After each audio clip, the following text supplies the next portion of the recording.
Good morning, everyone, and welcome to the pre-conference workshop on using mixed research methods in studying management phenomena. We are delighted to begin the pre-conference workshop with the blessings of our respected founder president, Sir, Dr. Ashok K. Chauhan, and respected Chancellor, Sir, Dr. Atul Chauhan. We'll start with the Saraswati Vandana and lighting the lamp to behold the blessings of the Almighty God.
The primary objective of this pre-conference workshop is to promote the usage of mixed research methods for enhancing the quality of research, to understand the usage of mixed research methods in exploratory or new areas of research, and to publish quality research. So by the end of the workshop, participants will be able to understand the importance of mixed research methodology in research analysis and explore the diverse perspectives and uncover relationships that exist between players of our multifaceted research questions. With the blessings of our Honorable Vice Chancellor, Madam Dr. Mrs. Pilvinder Shukla, we will commence the workshop now. We have with us respective Dean FMS and Director, Amity Business School, Dr. Sanjeev Bansal, sir, with us. Dr. Sanjeev Bansal is Dean FMS and Director of Amity Business School, Amity University, Uttar Pradesh.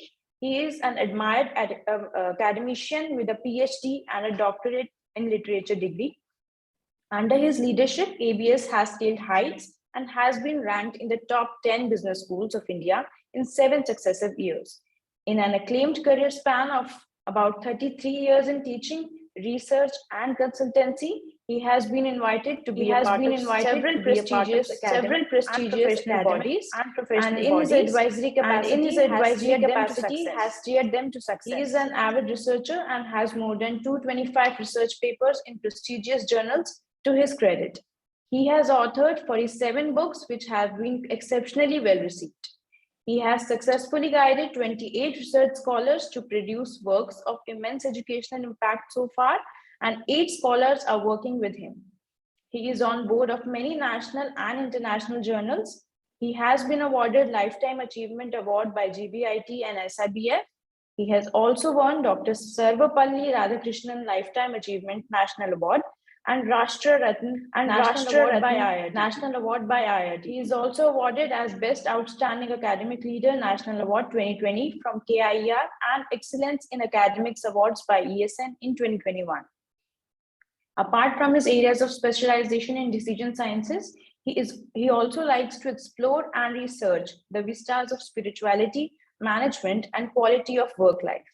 A team leader who leads by example. He is respected for his humble demeanor and visionary administrative skills. He has spearheaded numerous initiatives in the interest of students who are very close to his heart. With the help of his exceptional people skills, he has created a network of the corporate alumni, students, and faculty members to work in synergy to carry the school to unprecedented heights. During his distinguished career, he has had many accomplishments and is hailed as an institution builder, a loved teacher, and an ardent researcher. I would like to invite Dr. Sanjeev Bansal, sir, to share a few words and welcome the guest virtually presenting them a sampling. Over to you, sir. Thank you, Prerna. Thank you so very much. I pray I should be worthy of all the things you have said about. I request all the participants here to kindly mute their mics so that there should not be any echoing of the sound here. Professor Deepak Khajanchi, Head Center of Management of Information Technology, Dr. Don Owens from University of Texas, Dallas, Dr. Khajanchi from Nebraska, University of Nebraska, Omaha. Good evening to both of you and good morning to all the participants present here. We are extremely thankful to both of you to accept our invitation and to be a part of this journey of ours. This is, as I was discussing with Professor Khajanchi, this is the 17th version of our leadership summit, started as Global Leadership Summit, now renamed as Global Leadership Research Conference for the last 7 years. This is the 7th version. On behalf of the man behind this entire universe, our founder president, Dr. Ashok K. Chauhan, our Chancellor, Dr. Atul Chauhan, our Vice Chancellor, Dr. Bilwinder Shukla, all the faculty, staff, and students of MIT Business School, I extend a heartfelt welcome to both of you. Thank you so very much for being there. Today, we are all assembled in this pre-workshop to discuss about research. To me, if you ask my frank opinion as a teacher, and this is the only virtue I have, this is the only quality, if you wish, I have, that I am a teacher by choice. And research, I feel, is a very, I can say it's a very difficult word when people think about, but actually, I feel research is everything. Wherever you are using what, why, how, actually you are into research. I feel in the life, everything is research. If even you think why we are here on this universe, why we are all here in this world, why we are existing, what is our role, why we are teacher, and so on. I think it's also a part of research. Research is an integral part of every ecosystem, including the academic ecosystem. MIT started its journey from the very school which I am fortunately heading now, MIT Business School. In 1995, this was the first school of higher education. Today, we have crossed 27 years of our existence. We are a university since 2005. Our presence is in all the 7 continents, in 30 plus countries and 20 plus states of India. It's a research-driven university where our presence is in UK and US accreditation systems also. We are being recognized by UK and US accreditation systems. And we immensely value the research and intellectual contribution of our scholars, faculty, and everyone. Research methods, mixed research approaches are gaining momentum. Interdisciplinary researches are taking a new shape. This pandemic, which lasted for good 25 plus months, and now everyone hopes this is the exit way. Very soon we will be having COVID-19 as a disease. Definitely we are going to live with it for life, but now it will not be called pandemic, maybe a disease which is very much curable. And this cure was also possible because of this word called research. Today, Professor Deepak Khajanchi and Professor Don Owens have agreed to conduct this workshop on using mixed research methods in studying management phenomena in particular. Dr. Khajanchi, Dr. Don, there is so much to say, but we are having time constraints, and I welcome both of you to this forum, and I request you to enlighten our participants with your words of wisdom. Over to you. Thank you so much. Prerna, we can continue. Thank you so much, sir. Thank you so much for your words of wisdom. And as promised, we have to give virtual saplings to Professor Khazanchi and Professor Dawn with a promise that whenever possible, they will visit the campus here and we will be welcoming both of them here. Yes, sir. So let's just present the saplings to them.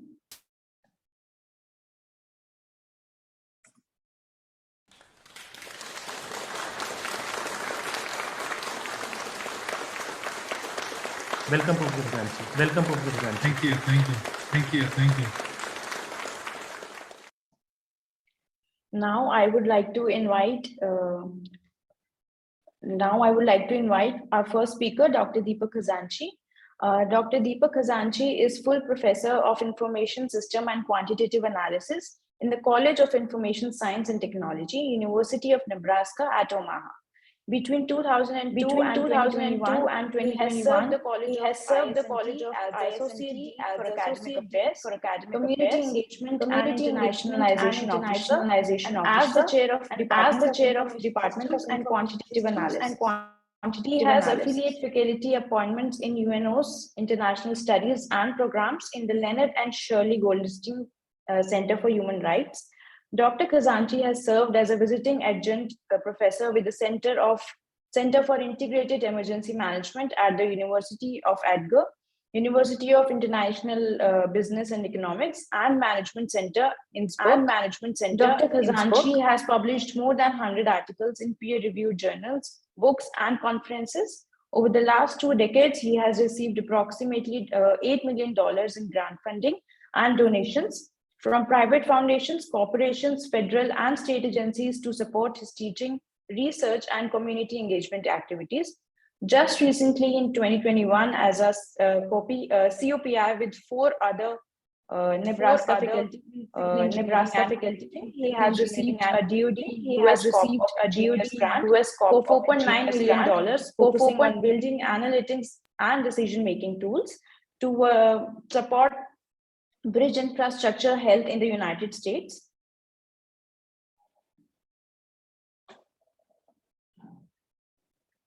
This glitch. Okay.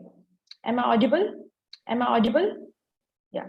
So Dr. Khazanchi's research has focused in the following areas: applied ML, perceived fairness of AI, IT ethics, virtual project management, virtual teams in crisis settings, digital healthcare interventions, disaster health, project management assurance, B2B assurance services, and risk analysis in extended enterprise environments, research methods in IT and the application of philosophy of science in computing. His research has been published in both practitioner and peer-reviewed journals as the ACA Journal, Communications of the Association of Information System, Journal of Database for Advances in Information System, Journal of Computer Information System, American Journal of Business and Information Processing and Management.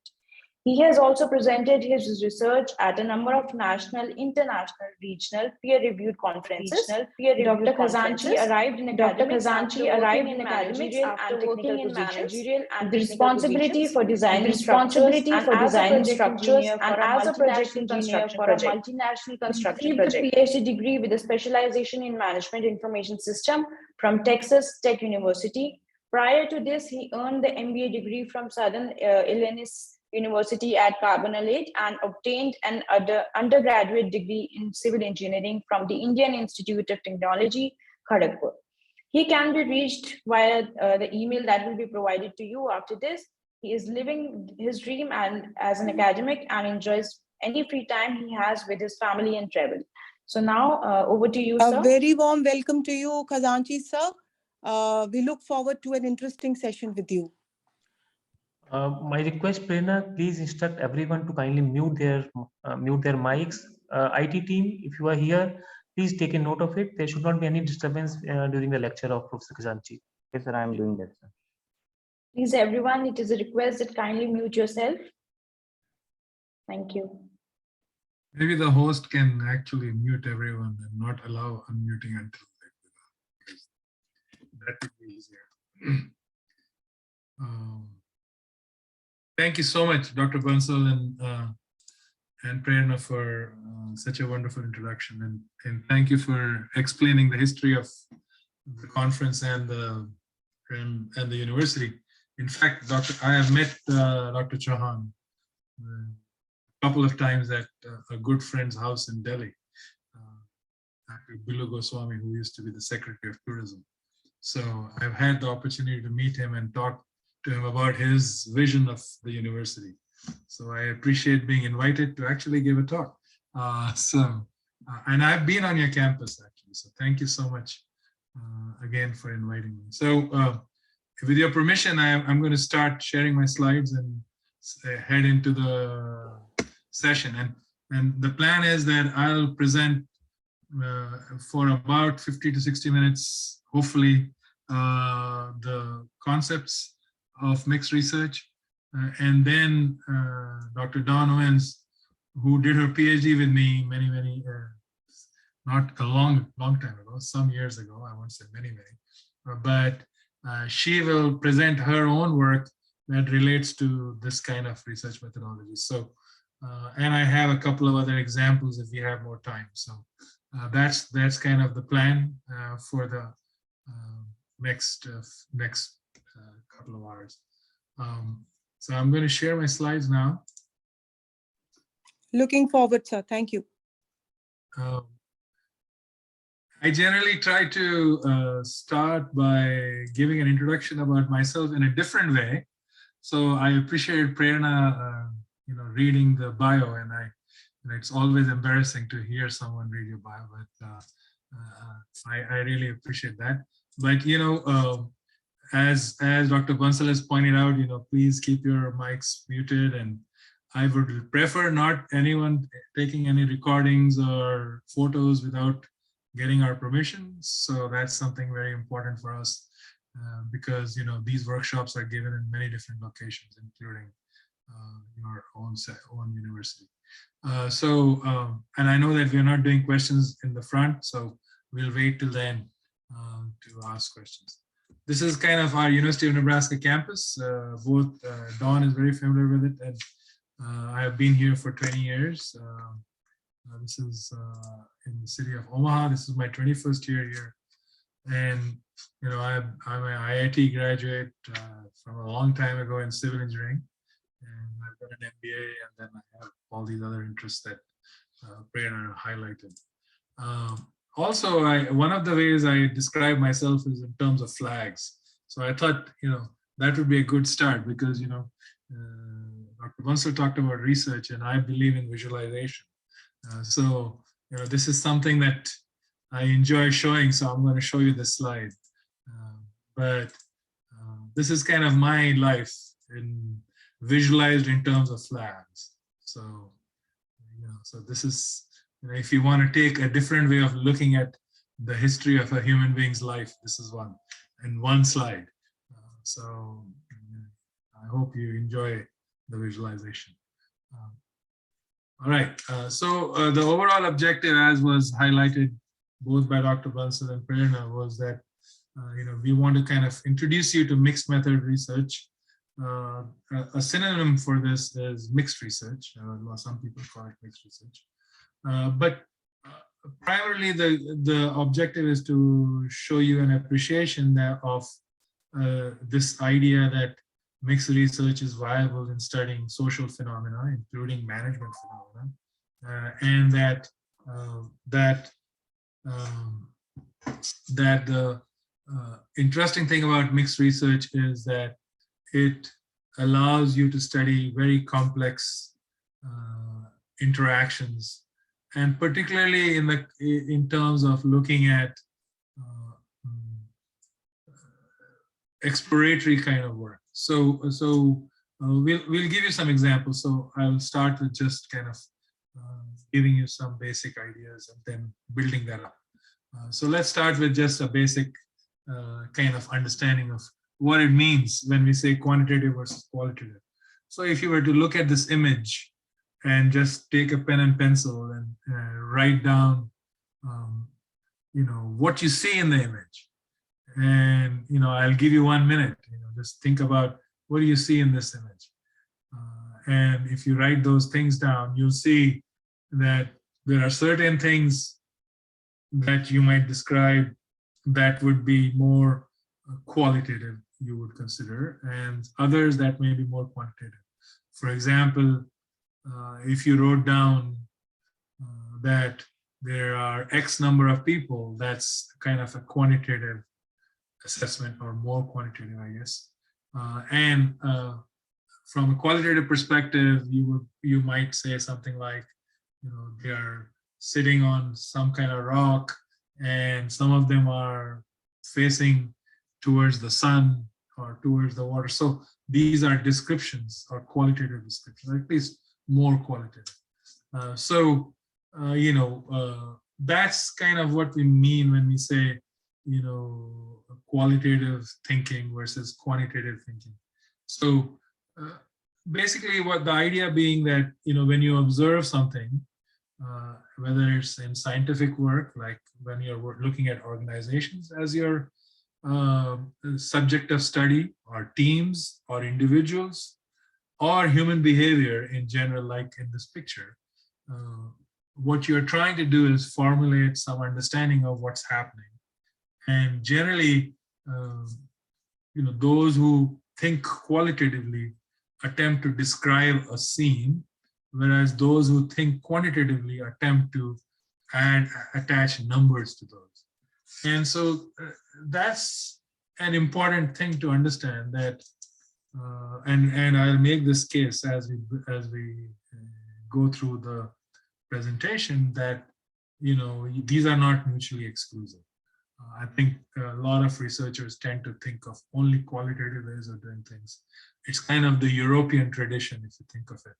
A lot of constructivist, kind of subjectivist view of research, whereas the positivist, empiricist tradition in North America is more focused on assessing kind of quantitative features of phenomena. So, our point is that, there is always going to be a trade-off between what can be done qualitatively and quantitatively. So that's kind of the impetus behind this idea. And one of the more famous quotes that I refer to always comes from a book by these authors. It's called Judgment Calls in Research.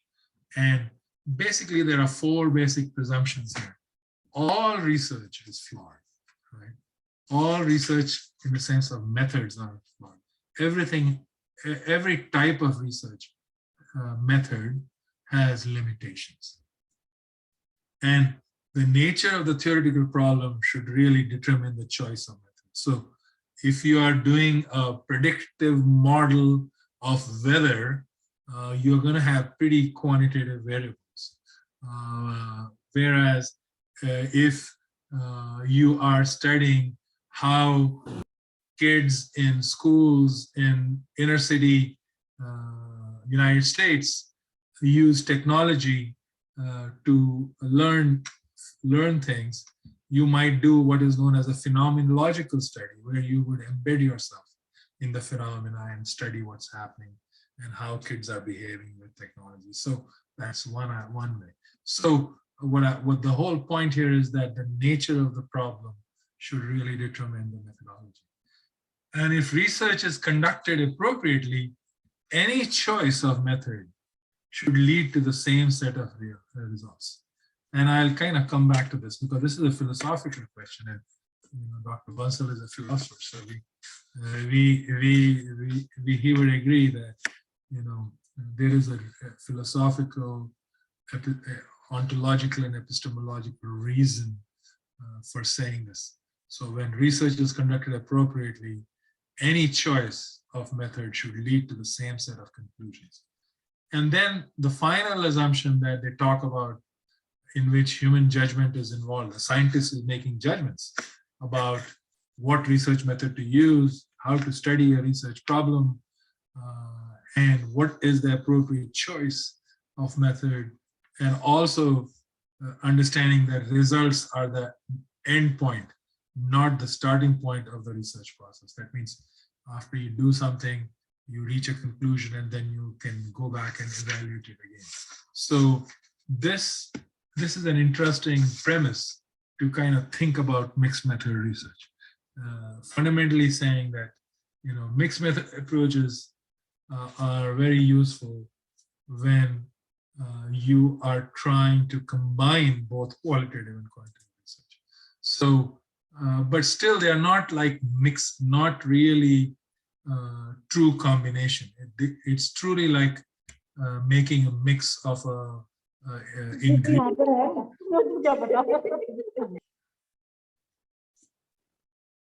So I was hearing some echoes there. But mixed method research, then if you want to define it, is the class of research where the researcher mixes or combines quantitative and qualitative techniques, methods, approaches, concepts, or language into a single study for the purpose of understanding both in terms of breadth and depth, and or also corroborating evidence for the study they're doing. So, there are certain things here that are worth pointing to. Mixed research methods like this, essentially mixing quantitative and qualitative approaches. It's true mixing, not just kind of combining. So provide rich insights into various phenomena of interest that cannot be fully understood using only a quantitative or only qualitative method. So what we are saying here is that, you really want to use this approach when you want to draw insights about a research problem that you're tackling, that you couldn't purely just do something quantitatively like a positivist, or purely do something qualitatively like a subjectivist, someone who makes judgments about qualitative information.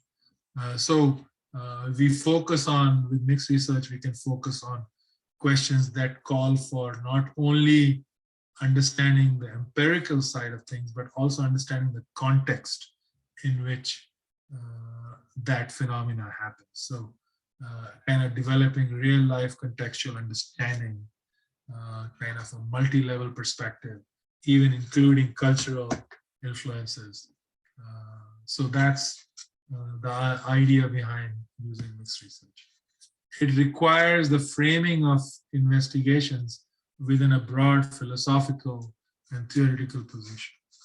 And this is very important because a lot of people think, of doing research independent of the metaphysical, I guess, the philosophical. And really, all researchers come to research problems with either implicit or explicit philosophical assumptions. And so that means that, in mixed research, the position is more of pragmatic fallibilism. The idea being that mixed researchers are generally pragmatists. They believe that the truth is only approximate. And so it's the small t truth, not the big truth, the God truth. It's the small truth. And that as researchers, we are objective. We attempt to understand the truth, stand underneath the truth, and only also appreciate that our models, our understanding of the truth is fallible and it is approximate. And so we build on that approximation every time we study a phenomenon and test a theory or test or develop a theory. So all of those things have to do with being pragmatic. So this is very important to understand because that's kind of the philosophical mindset behind mixed research. And as I said, mixed research approaches will use multiple methods and techniques. So it could be everything from in-depth interviews to interventions to all kinds of things. And then the real issue with mixed research is that people think they're doing mixed research by just combining qualitative and quantitative. But really, the most important part of mixed research is integrating or combining qualitative and quantitative approaches in a very intentional way. So designing the research to have both qualitative and quantitative approaches mixed in, and drawing on the strengths of qualitative research, which gives you a lot of contextual wealth of insights, and quantitative research, which gives you a lot of empirical value. So that's very important. And we'll talk about a few of the designs in the examples I will provide. So that's another interesting, important point about mixed research.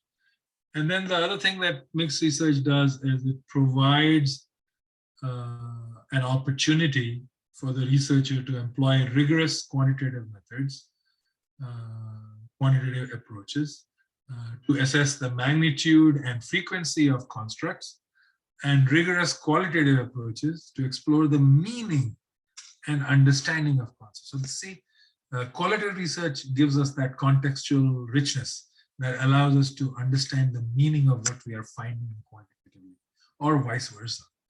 So that is the more interesting thing about mixed research. So mixed method or mixed research approaches can be valuable in exploratory or new areas of research. They provide empirical evidence opportunities from multiple sources of data that can be truly triangulated.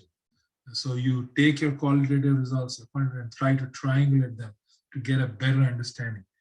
There is lots of opportunity for errors and omissions, but that's true of all research. Phenomena that are investigated using mixed research are relatively new and generally messy. So when you're looking at a messy problem, you might want to do some kind of mixed research. Right? So that's kind of the overall definition of mixed research. Now we'll jump into some fundamental characteristics, and I kind of mentioned some of them before. But as I said, it's very important to understand the philosophical basis for mixed research, right? And as I said, we follow a pragmatic approach for designing and conducting mixed research. Right? So the traditional view, this idea that you either do positivist or do subjectivist, this dualism of qualitative, quantitative is rejected. And we say that we will be practical. We will use the method that is, or methods that are relevant and important for the problem we are studying. And then ontologically, by the way, ontology means the study of reality, the theory of existence, and all philosophical mindsets. I would call myself a scientific realist. So I believe in the objectivity of science.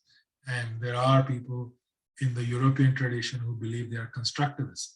So they believe that the researcher and the phenomena are totally embedded in each other, and consequently there is no objectivity involved.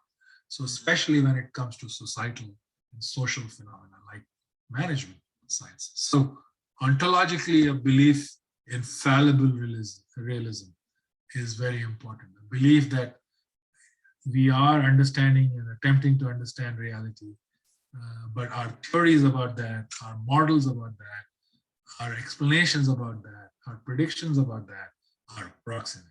And that every time we study the same thing, we make improvements in the way we measure stuff, in the way we predict stuff, and consequently that gets better and better and closer to the truth. So ontologically, we are recognizing the existence and importance of the natural or physical world or the social world, as well as understanding that this is kind of the social and psychological world is emergent. It happens to emerge around you. And so when the pandemic happened, this emergent phenomena of the pandemic caused so many kinds of social changes in our lives. For example, being more virtual. I have studied virtual teams for 20 years. No one was interested in my work. And now suddenly everyone wants to know how to make virtual teams better, right? So that's really the point, that we had theories about how these things would work. And then the pandemic kind of changed the social setting and made it contextually important for us to understand how to be effective, both in virtual teams and virtual learning. So that's really this idea that our vision of realism is fallible. And a best example for this is a very famous poem by Jonathan Godfrey Sacks. He wrote a poem called Seven Blind Men and the Elephants. And he talked about, in that poem, he says basically that this truth that we're talking about, that we are seeking in science or social science, is really the elephant. But the problem is we scientists are blind men. We are basically looking at the elephant and saying, oh, the elephant looks like a trunk or a tree or a tail or whatever. But the problem is that the elephant is more than just the tail or the stump or the legs. So that's really the idea of fallible realism, that we are always approximating the truth. And then the other characteristic of mixed method research is methodological pluralism. So the idea that we can use multiple methods, multiple research approaches to study a phenomenon in terms of research method, the approach of conducting research. So you could use case study along with experiment if you wanted to do that. Or you could do field study with a field experiment. Or you could do field study with phenomenology. So this is a combination of different approaches. So methodological pluralism, or some people call it eclecticism, frequently results in better research, because now you are not using a mono-method approach. You are using a multi-method approach. And that causes us to have more richer insights into the phenomenon. And then the next thing is epistemology, which is our theory of knowledge, or the way we justify knowledge or warrant knowledge. And in mixed research, we use a combination of induction and deduction and abduction, all three approaches, right? So normally, if you were using quantitative approaches, you might start with a theory and test it and so on, hypothesis testing, deduction, right? Whereas induction would be, I'm going to go observe something, like I'm going to go observe a company and see how people are, how the leadership works, if I'm studying the leadership phenomena, and then describe it and find some patterns. So this is one of the approaches that I've used in the past, is grounded theory research. So go and study and figure out what's happening and develop some patterns. So this is kind of an inductive approach. And then there is this idea of abduction as a way of justifying knowledge, and that is uncovering and describing explanations for why we have the results we have, right? So all these approaches can be together used to justify the logic of how we support and warrant our knowledge claims. And then the last thing that is always important in scientific work is an axiological emphasis. The idea that we need to emphasize a value-neutral approach to science, right? And that's why I'm interested in the fairness of artificial intelligence, because I believe that machine learning is biased, and machine learning algorithms have problems. So how do you measure fairness? And that's that we need to find value-neutral ways of studying and conducting our research, right? So, and we don't, in mixed research, we don't make any distinctions between pure basic research and applied research. We are essentially, it doesn't matter in terms of mixed research approaches. So that's kind of the basic characteristics of mixed research. So there is a fundamental principle in mixed research that we like to emphasize, and that is what you need to think about in mixed research is that you will collect data using many different strategies, approaches, and methods in such a way that the resulting mixture of combination is likely to result in strengthening our weakness, strengthening the results and insights, and reducing the number of weaknesses each of them may have on their own. So if you did pure empirical work, you might have certain limitations of validity. If you did pure qualitative work, you may have limitations of generalizability. So if you combine approaches together, you find, and also in the data analysis, data collection phase, you can find multiple sources of data and multiple ways of justifying how you are proving and providing evidence for your research question. So that's one of the most important principles of mixed research, that using multiple pieces of data and strategies and approaches and methods. So just as an aside, mixed research is quite different from, distinct in many ways from multi-method research. People tend to confuse these. Multi-method researchers employ 2 or more research methods, but may or may not restrict the research to a single worldview. So when we approach mixed research, we have a single perspective of all the methods together applied to the research problem. Whereas multi-method people just take 2 methods, and these may not have the same theoretical lens. Mixed method researchers use a mixture of methods, right? This is very important. It's a mixture, designed, intentional mixture, right? So we can use these mixing of methods either concurrently or sequentially. So depending on the kind of design you want to do. So we'll show you a few examples. But mixed method research have many different ways of designing studies that combine qualitative and quantitative approaches. And they are all classified around concurrent methods and sequential methods, right? So depending on what we are studying, depending on the phenomenon of interest.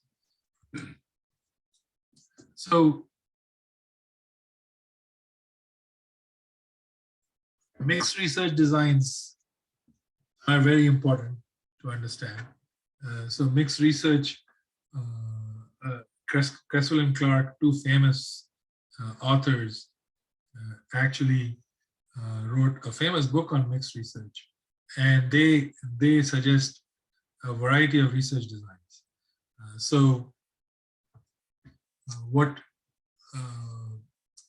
What we want to do here is maybe talk about the different types of design. So first, there is something called the convergent design, which means here in this case, it's sometimes also called parallel or concurrent design. So what we do is we merge or compare or relate qualitative and quantitative data at the point of data analysis. So you collect qualitative data, you collect quantitative data, and then you try to triangulate them when you're analyzing the data to understand a problem. So this is what convergent methods, you're converging to a conclusion. Then there are embedded designs or nested designs. So you use either qualitative or quantitative to answer a big question within a large quantitative or qualitative study. So you might design a quantitative study and have qualitative approaches embedded inside, or you might design a qualitative study like a case study or a grounded theory study, and then have quantitative measures inside it during data analysis and data collection. So that's another type of research design. And then we have what is known as sequential or explanatory sequential or exploratory sequential design. In this case, you collect quantitative data to test and explain a relationship, which you might have found in a qualitative study. Or you collect qualitative data to help and explain some quantitative results. And both are possible, but these are very interesting. These are more about the outcomes of research. And then we have something called multi-phase designs. Generally, multi-phase designs emerge from multiple projects conducted over time, linked together by a common purpose. Multi-phase projects are used frequently in health research. So that means that, if you're studying, for example, the disparity of healthcare based on economic status in India, you might use a multi-phase design study because there may be some qualitative things, some quantitative things that you would like to do. So this is also a possibility. So those are the different kinds of design that you can do in mixed research. So now, given that, the next thing is, what kind of questions can we answer? What kind of research questions can we answer in experiments? And I kind of mentioned that and alluded to that earlier. One is just exploratory, so the meaning of something, a construct or phenomena from more than one perspective. Right? So that's amenable to mixed research. Or you find something anomalous in your research, which could be the quantitative or qualitative, then you can try to explain that with combining it with a mixed approach. So this is something also it's useful for. It's also useful for theory development, followed by testing. So you can use mixed research approaches to develop new theories, new models, and also test them. And then we also have, the idea of grounded theory. So you can measure development using grounded concepts. So you can actually create some concepts using grounded theory and then apply quantitative approaches to develop measures for that. And I have done that kind of work where we measure corporate sophistication of IT use and kind of IT maturity of a company using grounded theory and then measure it using a survey. So that's an example of that. And then a lot of evaluative studies that attempt to understand what happened when some intervention happened. For example, in the healthcare sector here, I work with the medical school. A lot of the nursing researchers will do things like, if we give a set of patients an app that lets them manage their pain on their own after some disease, and like a self-management mHealth app, then I want to understand, I want to evaluate whether they are actually able to manage their pain effectively.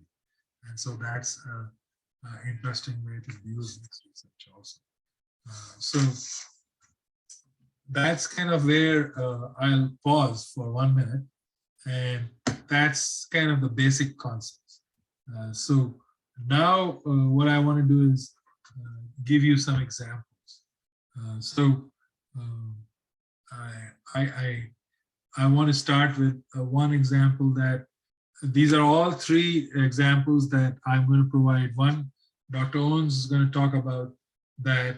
The second is a project that we did on studying a phenomena of distributed project management. And third is a project we did on trust. So I'll show you the design and show you how we kind of went around understanding. The hardest part of mixed research is that it is not easy for researchers to understand and implement what I will call a good way to explain the data, because it's so much of a variety. So let me start with one of our projects that happened about 8 to 10 years ago. And interestingly, this research is more relevant today because now Facebook has become the metaverse. And we used to study metaverse technologies for distributed work about 10 years ago. So we're going to talk about that.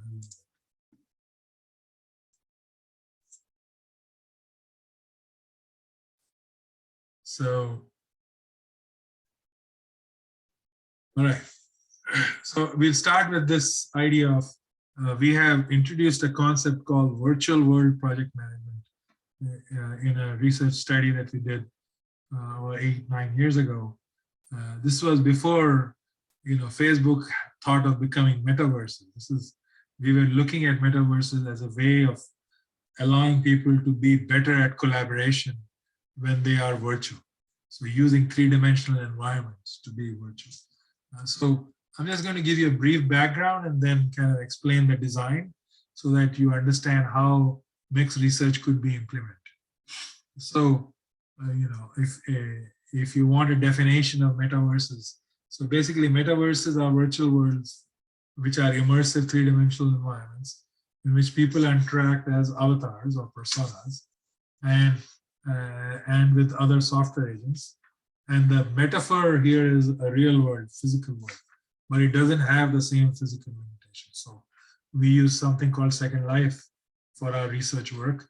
And Second Life has no physical limitations. So you can fly, you can have buildings that fly, and so on. So what we wanted to see is, is it possible to manage projects, technology projects in this kind of domain? All our examples will be from my field of research, which is in information systems. Or management of information technology. We kind of came up with some interesting things. For example, what we wanted to do was we wanted to assign people a task, a complex task, and we wanted to understand how virtual teams will use capabilities of these metaverses to complete a project, complete a task, essentially, right? And there are lots of interesting technology features that we wanted to study, like you could configure your appearance, you could control your nonverbals, you could also build stuff and show examples to your team members. So we wanted to kind of emphasize these kind of new capabilities that these new environments, new technology environments have. So first of all, we went and looked at the literature and proposed an empirical model for studying metaverses. And then we said, well, okay, we want to study this and we want to look at these technology capabilities and their impact on team performance. But we felt that no one had done that, so we would use a mixed research approach. So to design our research based on this kind of conceptual theoretical model, we decided to use what we call, earlier I mentioned to you, an exploratory sequential design, right? Where we first collected qualitative data and analyzed it, and this qualitative data was very rich. We collected chat logs, we collected video of the people in the teams working in the three-dimensional environment. We had still images of the teams doing the task. We had product output. They were given a task to build a machine. And so they had to write scripts to build the machine. So that was also collected. And so the idea of exploratory sequential mixed research design. So again, remember, intentionally designing the study to use mixed research is very important. It's not just multi-method, it's mixed research. So we started with a qualitative approach, and then we did quantitative data analysis and collection and analysis. So quantitative data collection and analysis. So that we could take the qualitative data and then kind of try to understand the empirical information that is embedded in the qualitative data. And then we kind of used an interpretation. We kind of interpreted that result. So we did things like a survey of the participants after the project task was over in this 3D environment. Again, you're welcome to read the actual paper, but I'm more interested in explaining the design of the study. So this is exploratory sequential design because our theoretical model was exploratory. We wanted to study both qualitative and quantitative aspects of the interaction between people in teams. So we used qualitative features like chat logs and video images and still images of them working and building the machine in partnership with each other. And I can explain more about how the study was done and so on. And then use that to build an explanation of what was happening.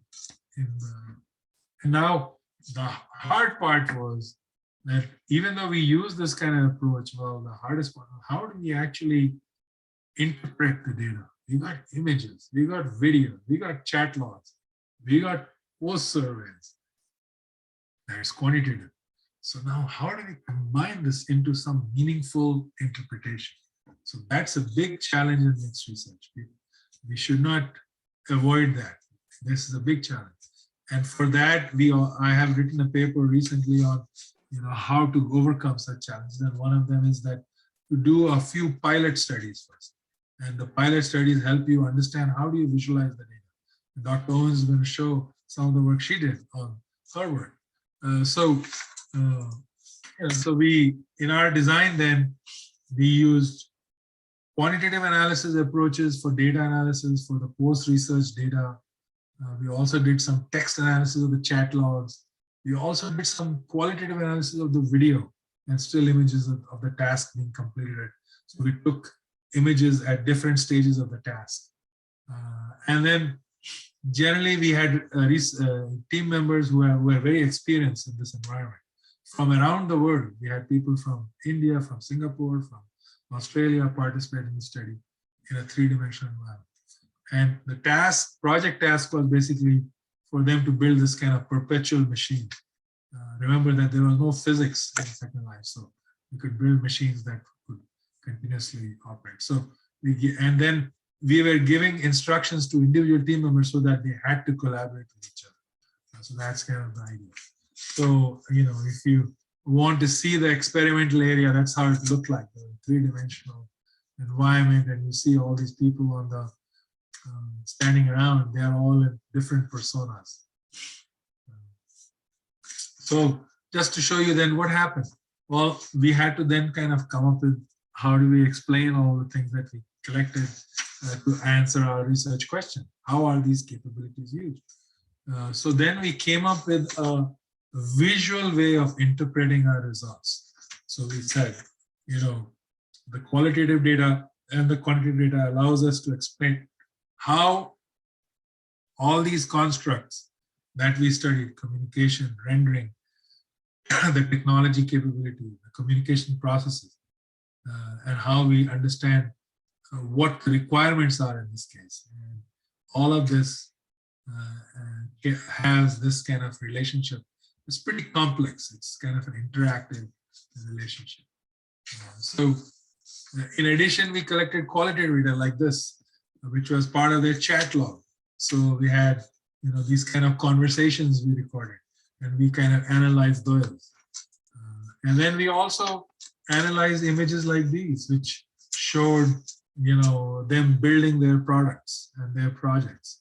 So you have, them building different objects that they would combine to create a machine. So this is just all information that we use to analyze and publish our work. Similarly, we went into other kinds of, we use this kind of clarifying way of showing the relationship between technical aspects and social aspects of their behaviors. Everything from role clarity to coordination and its relationship to technology. So this is all, this is just ways for us to visualize the results. And then we also had these kind of things where we could show, like we said, we took images of their work in progress, and you can see how the teams went from brainstorming about the project on the left-hand side to actually completing some machine that actually worked. But all through the process, things were happening, and we were trying to record those and try to understand team behavior in this kind of very interesting collaboration environment. Of course, there were lots of challenges, and you cannot discount those. But what it did was it allowed us to kind of study something that we had thought would be very complex and very difficult to study if we hadn't used this kind of mixed research approaches. It was one of the first few projects that use this kind of approach in studying a phenomena. In this case, use of metaverses to do collaboration on project tasks. So, that's one example of a research study. Now, what I'm going to do is now hand over to Dr. Owens, who is going to talk about her project. So, Dawn. So before that, we have a few questions. Okay. Well, let me see if Dawn's here first before we answer the questions. Yes, I'm here. Okay, good. All right. Now I can answer questions. The first question is, it may happen that results from qualitative research may not necessarily be in agreement with results from quantitative research. What do we do in that scenario? So that is the beauty of mixed research, right? If there is a contradiction, which is interesting, one would say that actually generally if contradictions are less likely to happen, because if you design your research well, your quantitative or qualitative approach that follows the other would be used to explain the anomalies. So you would want to use that to explain that. But if a contradiction does happen, then it's your responsibility to try to find an explanation. And that's part of the interpretation activity that we do in mixed research, either from theory, and we have done that, like we will say, hey, there are other theories that explain why this thing was contradictory. So yes, it is possible, but very unlikely if the mixed research design is followed. So the next question, in the management domain, we work across several industry verticals.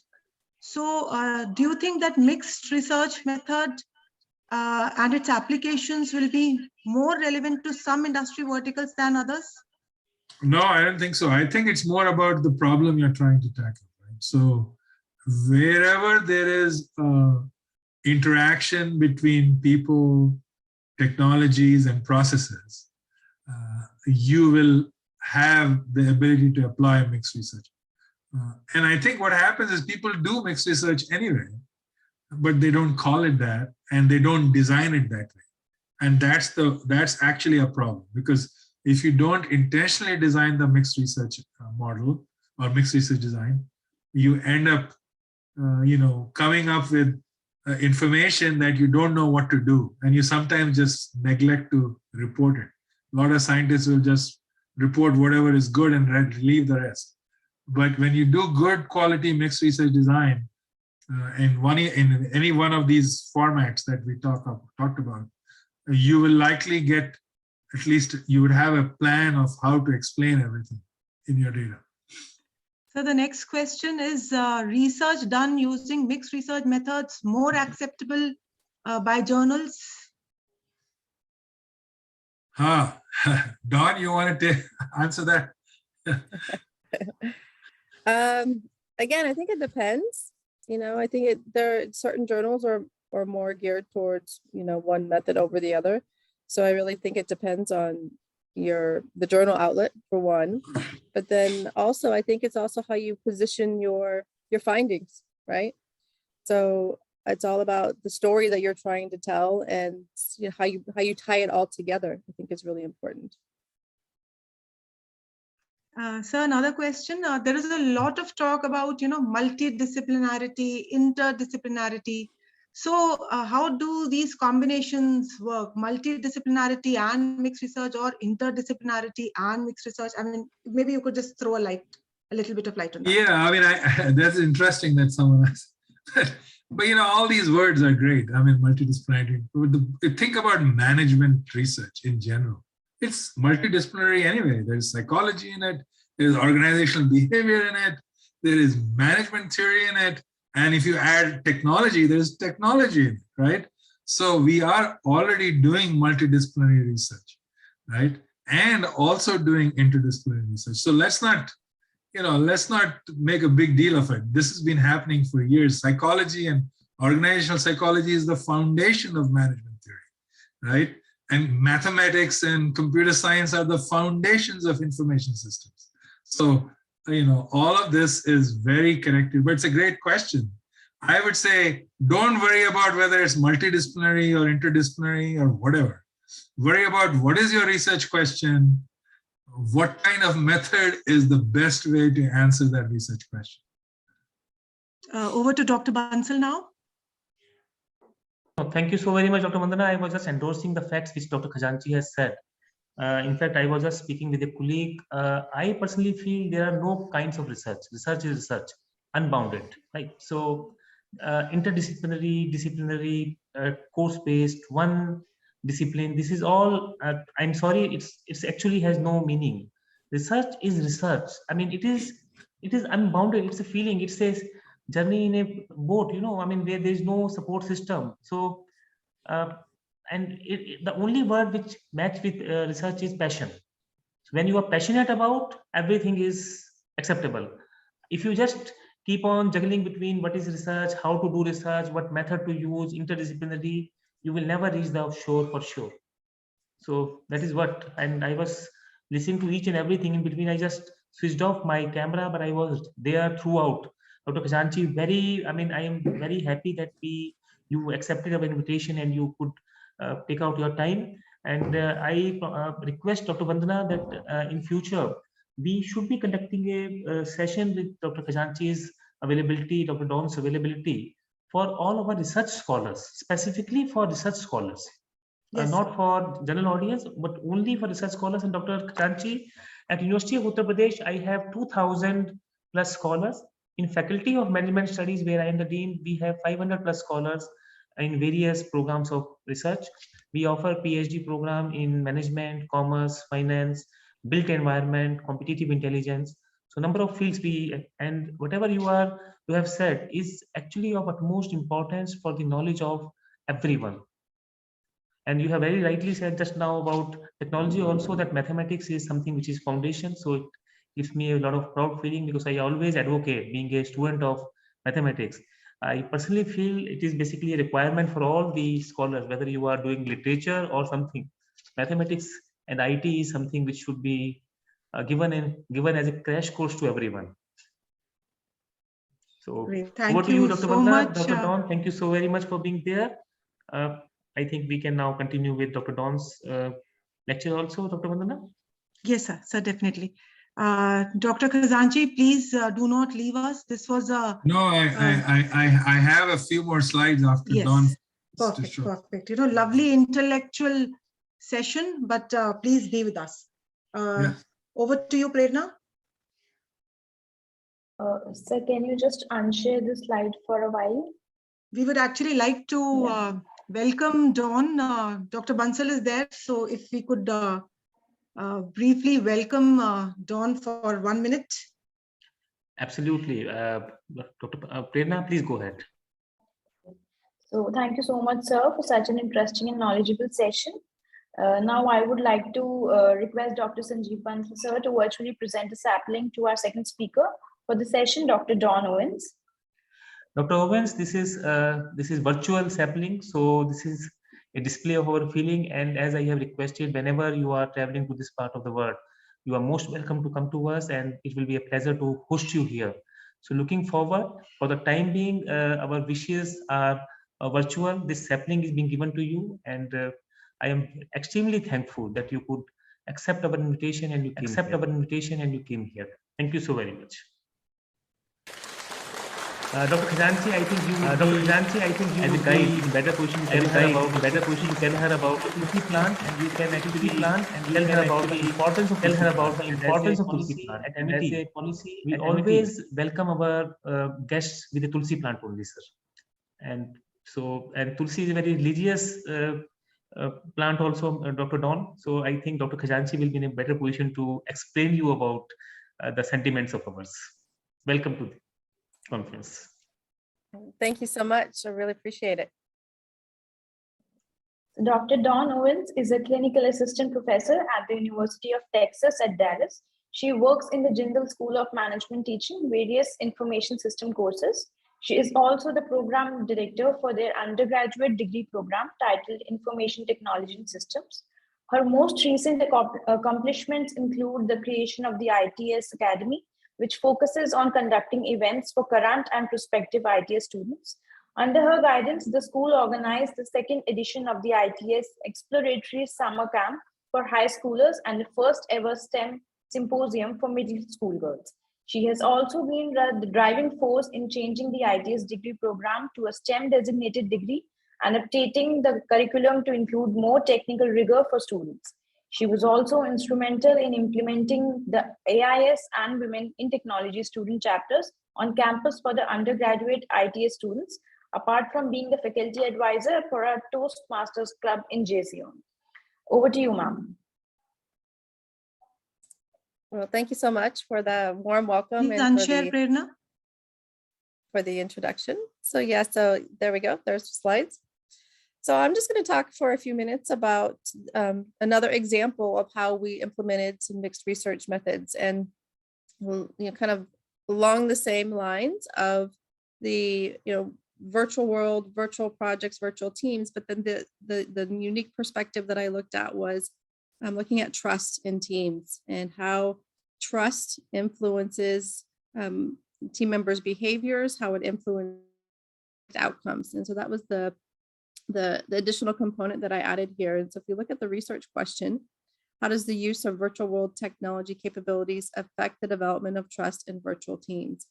And there's three different aspects of this, right? We have the virtual teams aspect, then we have the technology piece, right? The virtual worlds, and then we have trustfulness and trustworthiness. And so this was a complex research problem to study, because we're looking at three very distinct areas and trying to blend them together. And it was a really, really good opportunity to use mixed research methods here. So if we go to the next slide. So this here is my research model. And, first glance, look,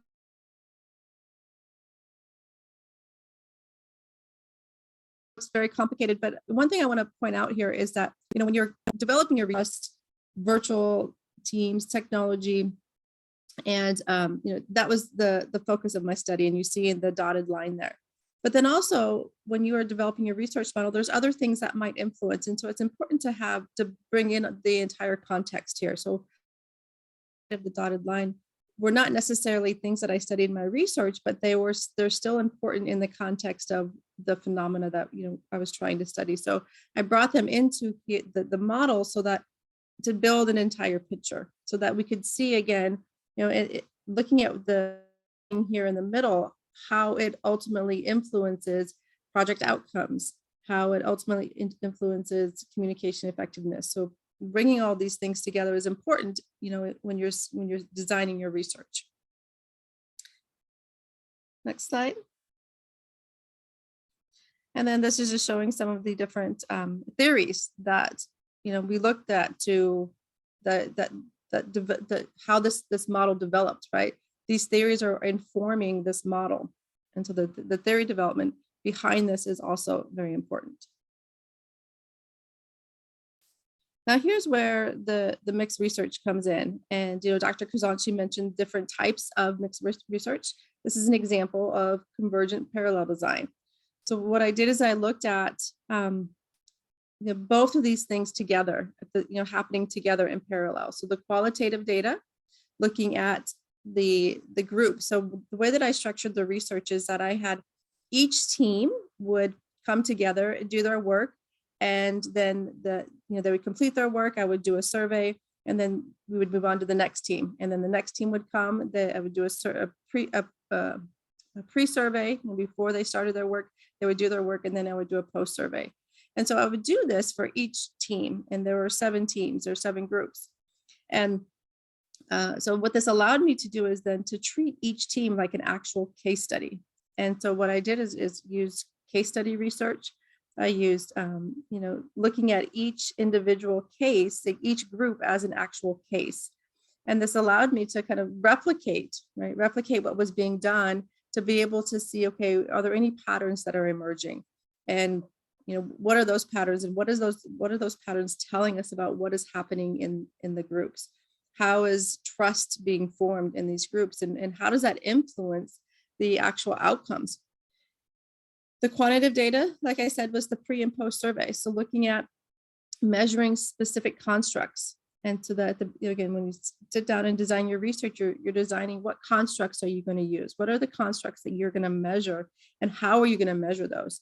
And some of those constructs are trustfulness, trustworthiness, how the individuals are using the technologies. Those things were measured via a survey. And so we bring all this data together and we merge it, we compare, relate, which leads us to our interpretation.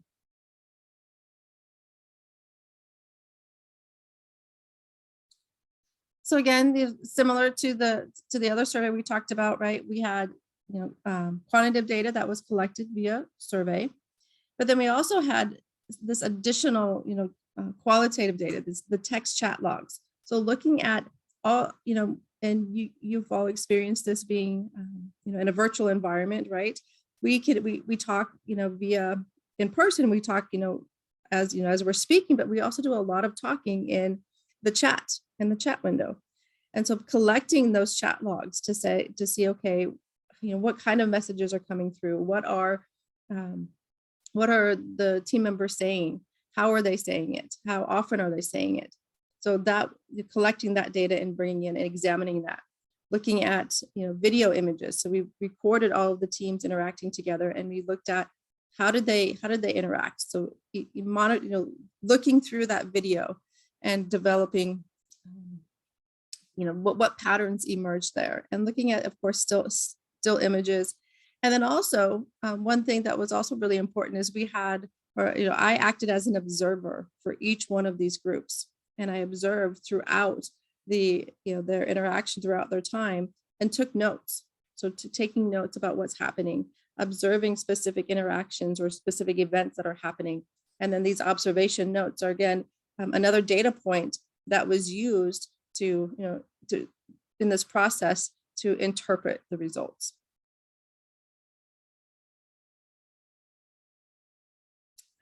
So again, the data analysis and measurement. So quantitative data was collected to measure trustfulness, trustworthiness, and how the participants were using the virtual world technology capabilities. So that's VWTCs, the technology, the features that were there in that virtual world Second Life. And so we were looking at how did the participants use that. Qualitative data was used then to help supplement conclusions, to provide further explanations of the findings. And I think really that's where it gets really exciting when you see something, pop up in, or you see something highlighted in that quantitative data that says, okay, here's something interesting. There's something interesting going on here, and then you can drill down further. You can say, okay, we saw that in groups 6, 7, and 8, trust was much higher. Their trust measures were much higher based on those survey results. But then we could go look at that qualitative data to say, okay, why was that? We can answer the why question. We can drill down deeper, and we can really try to, understand what was happening there and what were the differences. Why was it higher in this group versus this group? And that's where it really gets exciting, because you have the ability to do that. So being able to mix these things together, it helped us really offer explanations to really help us understand, improve our understanding of what it was that I was trying to study. And another thing about this is being able to triangulate the data. And so what does that mean? Triangulate the data, being able to kind of bring it all together. That's just this idea of merging it together, converging the data together. And so taking that quantitative data, right, that survey data, survey, when we think of quantitative data, a lot of times the first thing we think of is surveys, right?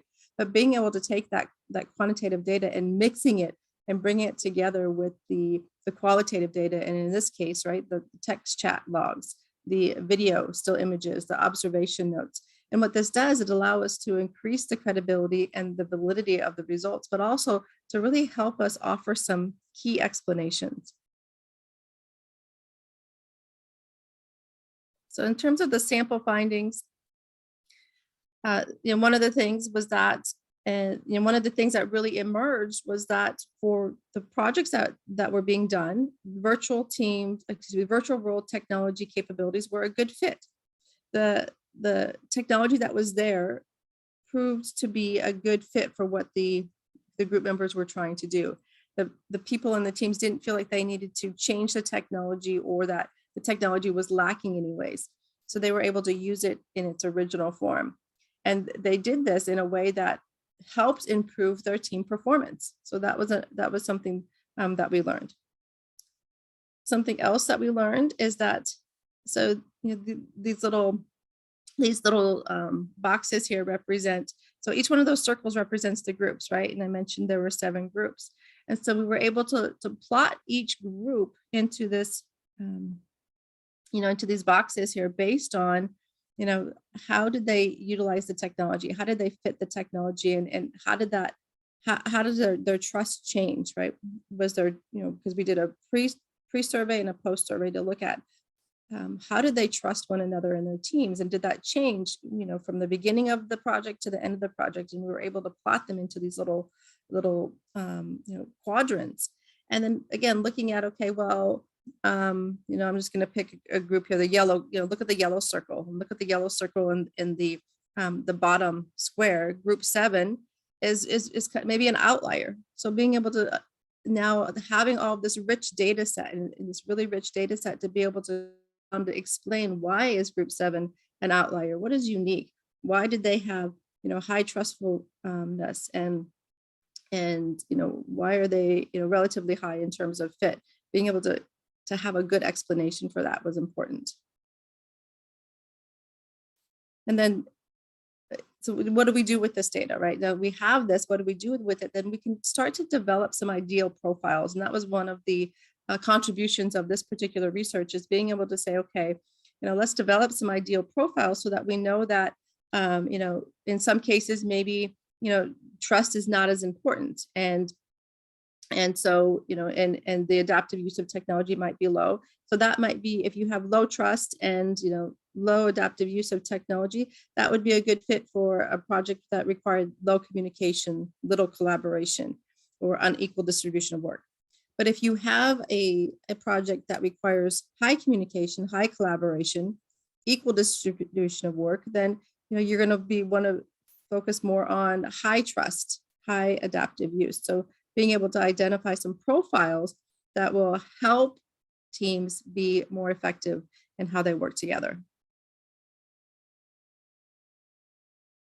And this is probably one of my favorite pictures, and it, may not have a whole lot of meaning for you all, but one of the things that we found, I think, in across the board with the studies that we did, is that one of the things that was really unique about virtual world technology is that the participants use the technology to show their work, to create visuals, right?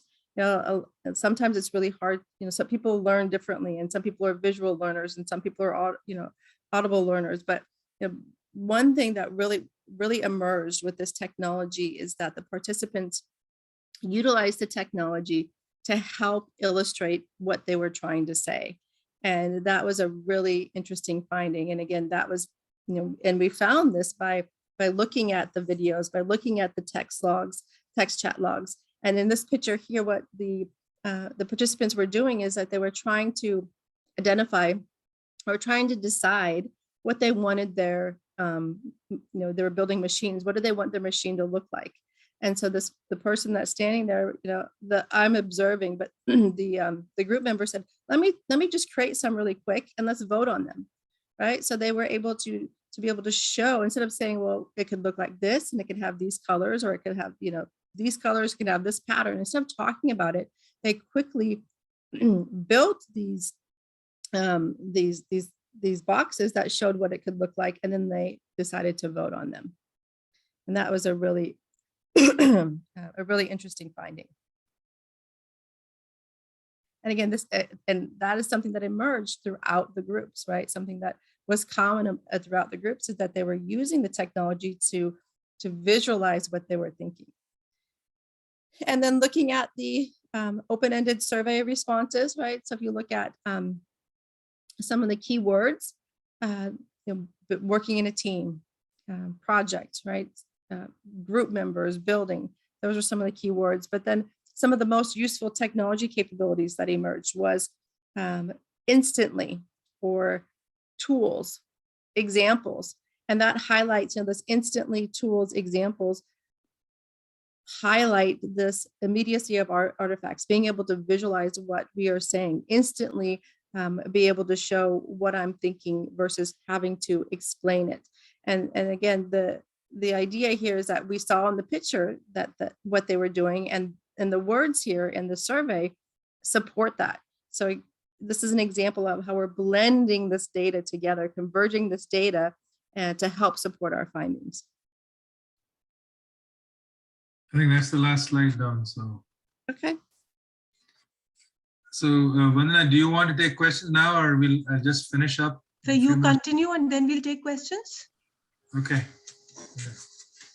So, I'll just close the discussion with looking at some pitfalls. I'm not going to show the third example because I don't think we have that kind of time, but what I'll do is I'll just talk about some of the pitfalls. So let's go through, well, just.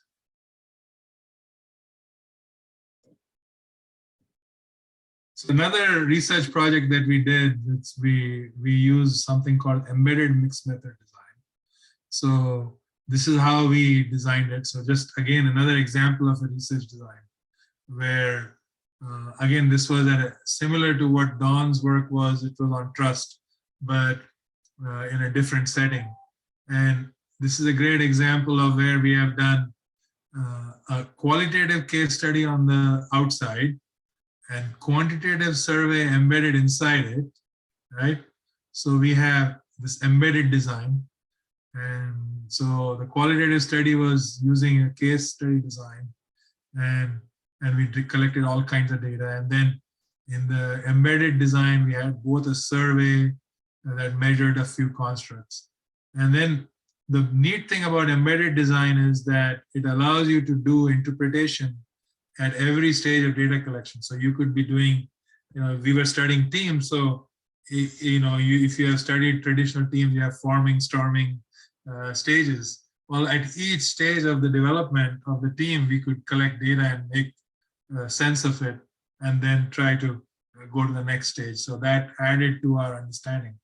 And this was a very recent publication, actually. So, but what I want to show is what we really talked about with this research and with Don's work and the first research is we also wanted to talk about what are the risks of mixed method research, right? So, what are the pitfalls? And also obviously propose some solutions. So, you have lots of pitfalls in mixed research.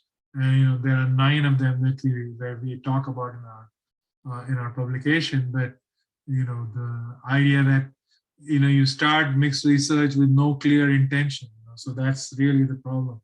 No intentionality in the design of research when you are choosing a mixed research design. And then you have, inadequate preparation. That means that, one of the things we realized in all our research is that if you didn't do enough pilot work, you end up not knowing what to do with the data at the end of the day. I mean, Don and I struggled for days on trying to interpret the results we had from the study. So that's kind of an example of, the risk we take with mixed research. And then lots of other things, unclear plans for data collection. Like if you don't know how you're going to collect the data, what the data might look like, all of this becomes a problem. Inefficiency in data organization. How you organize the data is a risk. Inappropriateness of visualization. Now, Don showed you some grids. Well, that was, we tried that out first, and then we put the final results in that shape. So we tried that out a little bit in the pilot. So you have to kind of figure out how best to display your results so that it makes sense, because you got both qualitative and quantitative data. So that's very important. And then, not exploring the data adequately. That's also a problem. And then the other risk is looking for agreement. So this is a big risk because, you're just trying to find agreement to your theory and not looking for evidence that actually opposes your hypothesis, or opposes your theoretical assumption. So, you can always find data that supports your argument. So the question is there something that does not support too? And how do you deal with that? And then there are some barriers in how do you look for patterns across qualitative and quantitative data. So that's always a challenge. And also your ability to recognize patterns is based on your experience with similar data collection. So it becomes better with time, but it takes a lot of work. And then, of course, how do we present our findings is also always a challenge. It's the effectiveness of that. So what can we do about it? Well, there are lots of good things that you can do in mixed research. One is intentional planning, right? For when we started doing the work, when Don and I were working on these two projects, we had a whole, we didn't intentionally design the study first, and then we went back and actually had to kind of think through everything. So it's very important to figure out what the design is, how you're going to collect the data, how you're going to analyze it, how you're going to combine qualitative and quantitative things. So you've got to have a very solid plan. And so, you can see that depending on how you would do the study, you have to first do maybe one pilot, maybe two pilot studies before you actually go for your first study. And then the other thing is the mixing of qualitative and quantitative approaches adds complexity, both to the analysis and to the interpretation. So you've got to just understand what you're collecting and look for patterns and try to explain why you're finding what you're finding. And then, as someone pointed out, if you had conflicting results, right, you need to really, that is an art, trying to understand why is there a conflicting result. And for that also a pilot might help. You can kind of clean that out in a pilot if you're getting conflicting results. And then the other thing is the most important thing is the purpose for choosing a mixed method design needs to be very clear, both for you as a researcher and for the participants, so that it doesn't lead to confusion later in the analysis phase or the presentation phase. And like in all research approaches, just using mixed research approach does not mean richer results.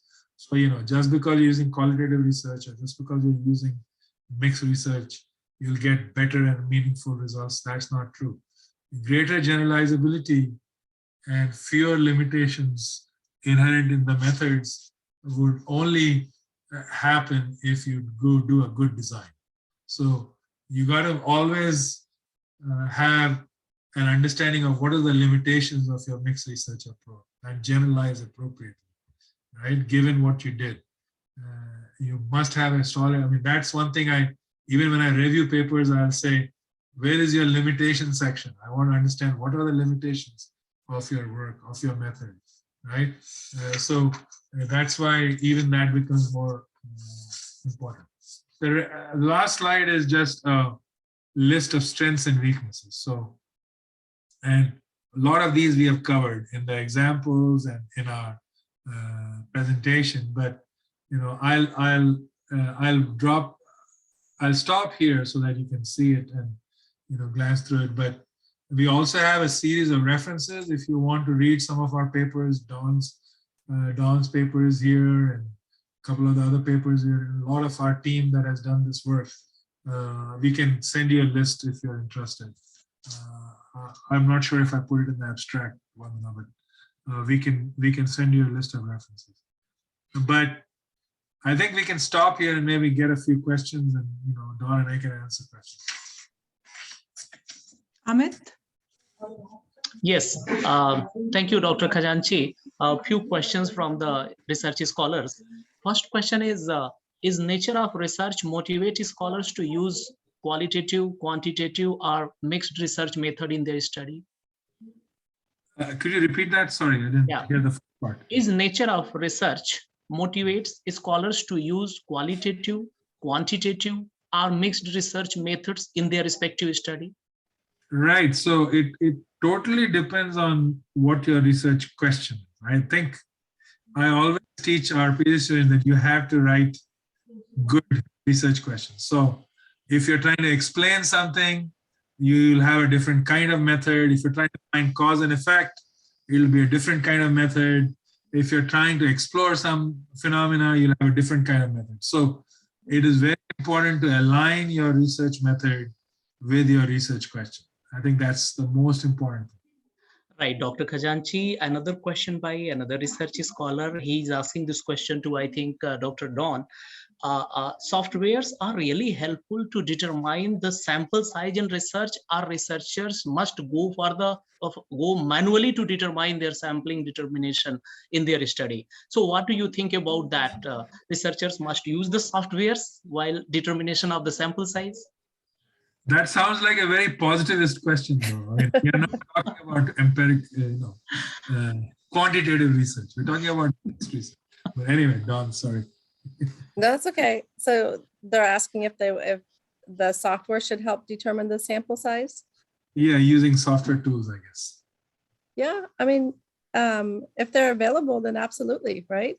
But then there's always, I think experienced research. The software tools can help guide you, but then as you get more experience in your research, right, there's, you have a better, it's called intuition, right? Knowing, you've done this before, you have a good idea whether that the software is telling you, guiding you in the right direction. So listening to what you feel like your intuition is telling you to either go and, that's right, or if it's something feels off, it's okay to go in a way that you feel is the better direction. And I would add to one comment that, you can also think about sampling more in terms of normality, right? I mean, if you want a normally distributed reflection of the population, then you need a large sample size. But a lot of our managerial research, you don't get large sample sizes. So, you'll have to consider non-parametric approaches to analysis. So that means that you need to understand how to get the sample size, and then B, how are you going to analyze the data once you have the sample you have. So again, these are very important aspects of research. Dr. Khazanchi, I think again, it will depend on the nature of the study. Yes. Absolutely. Last but not the least, that is a question from one of our MBA students. He's asking, during the survey, is it really important to ask open-ended question? Is it compulsory, or can we convert open-ended question in form of open-ended question or ended question kind of things? So he's a bit confused in this question. So I need your inputs for this student, Dr. Khazanchi, please. Yeah, I mean, I'm sure Don will agree. I mean, you need to have open-ended questions just if you're looking at, making sure that you understand the contextual aspects of your survey. So, you may have quantitative questions in your survey, like a Likert scale or whatever, but the qualitative kind of open-ended questions allow you to get information that might enrich the value of your quantitative. Excellent. Thank you. So there are two more questions. First one, 2 tips while framing research questions. What would those be? 2 tips that people need to keep in mind while. I'll let Dawn give one, and I'll give a couple.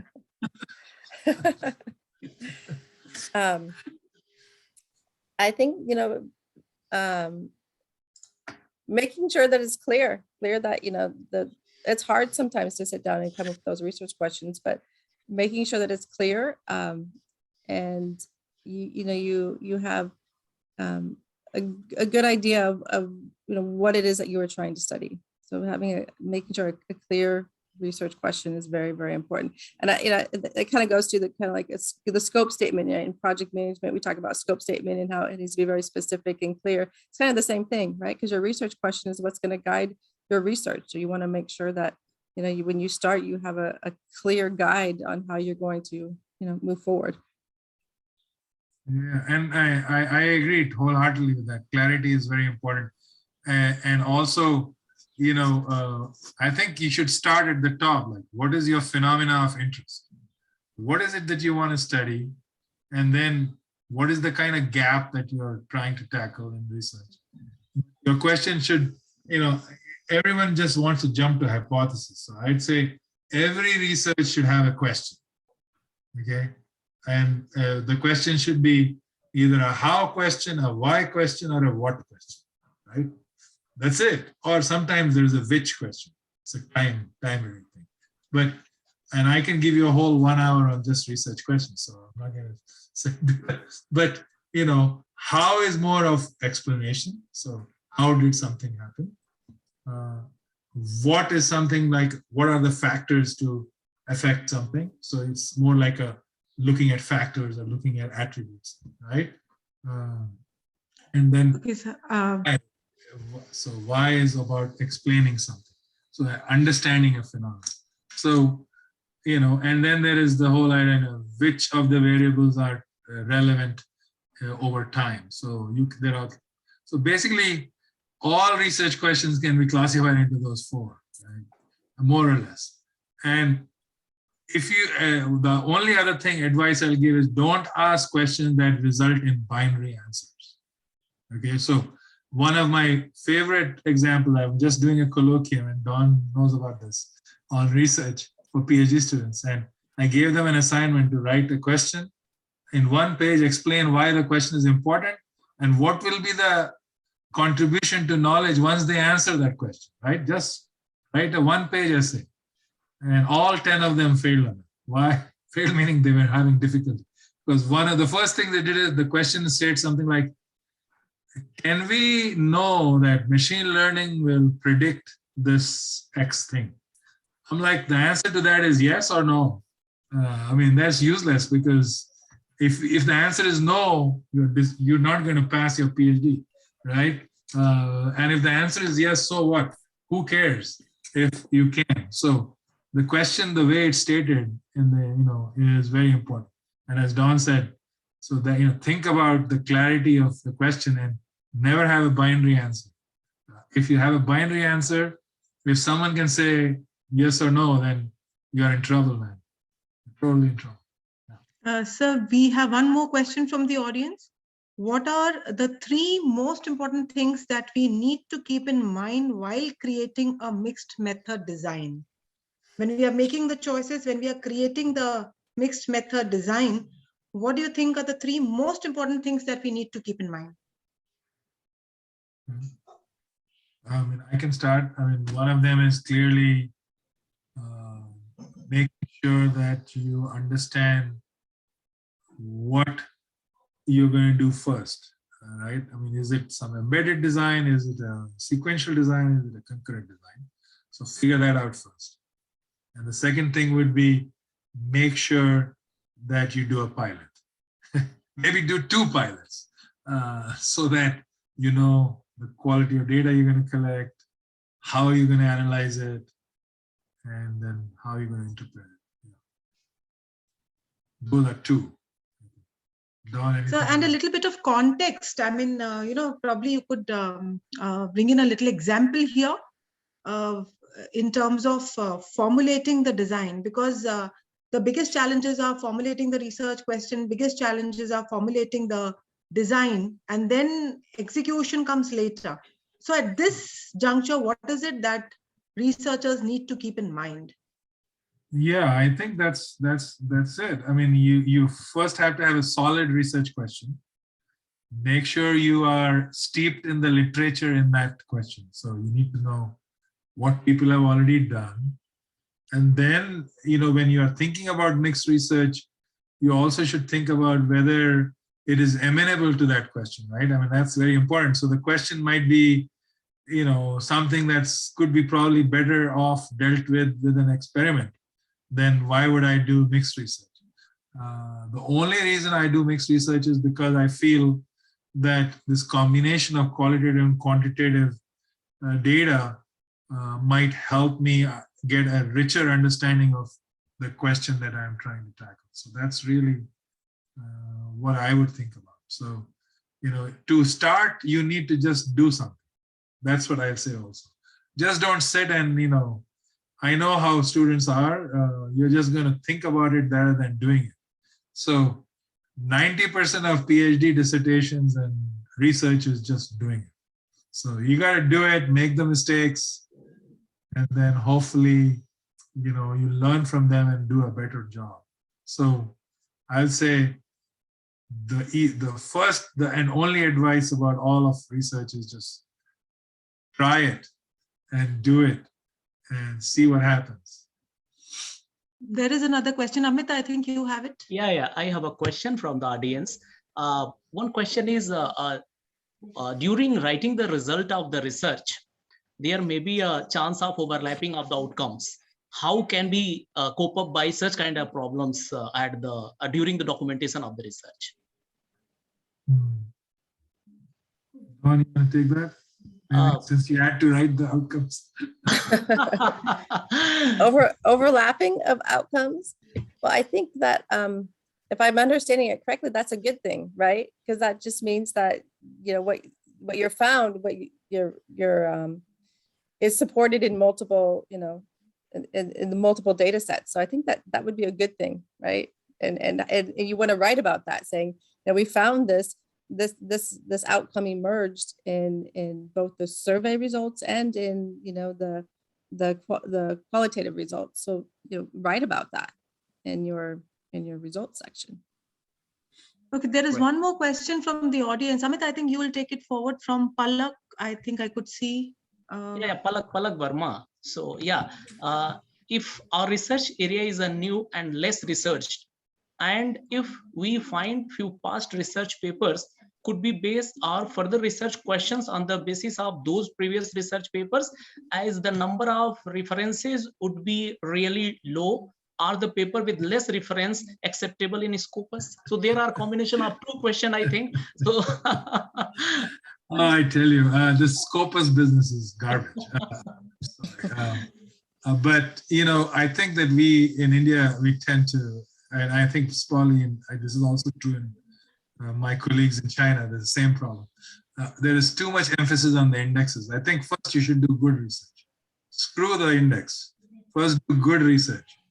Publish it in a good place. It'll get indexed very well. Don't worry about it. Okay? I mean, I have research that is open sourced, and I get more readership from open source readership than Scopus. Okay? So don't even, you know, at the end of the day, what's the point of doing research if only you and I read it? Your work should be read by hundreds and thousands of people. I mean, like Don and I published a paper in the IEEE IT Professional, which is an IEEE magazine. And you know what? There are 100,000 subscribers.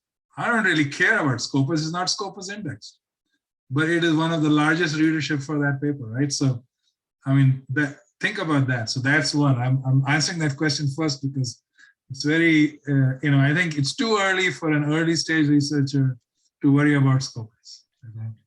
Worry about doing good quality research. And then I think in the first question, I mean, that's more important in terms of, you know, trying to find research gaps, right? I mean, so you're trying to say, okay, you're going to try to identify some gap in this research phenomena that would be of interest to my, you know, that people would care about, that if I answered that question, people would really care about what I found. So whether the references are limited or not is not really critical, right? You know how this gamesmanship works in indexing. You just index all the papers from the same journal and your index will go up. Trust me, I can tell you how those indexes are calculated. All right, so, you know, a lot of editors will actually tell you to cite their own articles just to get the index up. But this is gamesmanship, you know, this is not, at the end of the day, it's not valuable in my view. But Dawn, you may have a different opinion, so I'm just. No, I agree. I agree. I think, you know, you focus on the good quality research and the rest will come. Doctor, sorry, yeah. Vandana ma'am. Amit, carry on. Do you have any more questions? Doctor, yes, ma'am. Just for sake of my understanding, Professor Khajanchi, I would like to know from you. Nowadays, you know, research fraternity is using two different kind of word in publication. One is interdisciplinary, another one is multidisciplinary. So I have a different opinion for, you know, multidisciplinary publications and all. I just want to know your view over that, Dr. Khajanchi, that it's really possible that we can go for multidisciplinary publication. Yes, if you are talking about interdisciplinary, I can understand it. But is it really possible? And then, you know, to extend this question, that fight over, you know, generalization versus a focused approach. that as well, you know, being a generalist versus being a specialist. Well, I mean, yeah, but I think, I mean, I don't know what you, I guess, are you talking about career pathways or are you talking about just publishing like that? I mean, look, Both. I always think of, like, I am a civil engineer in my undergrad, right? I'm now a IS professor, right? So the way I think about this is this, okay? And I'm all for multidisciplinarity and interdisciplinarity. I mean, there's no problem.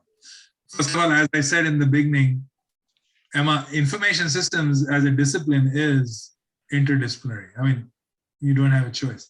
And it's also multidisciplinary because in many ways, you know, we are applying theories from other disciplines into ours, right? I mean, like today I'm doing work with bridge health, okay? So here it's truly multidisciplinary. I've got civil engineering department people and information systems people working together to solve a big societal problem, which is failing bridges, right?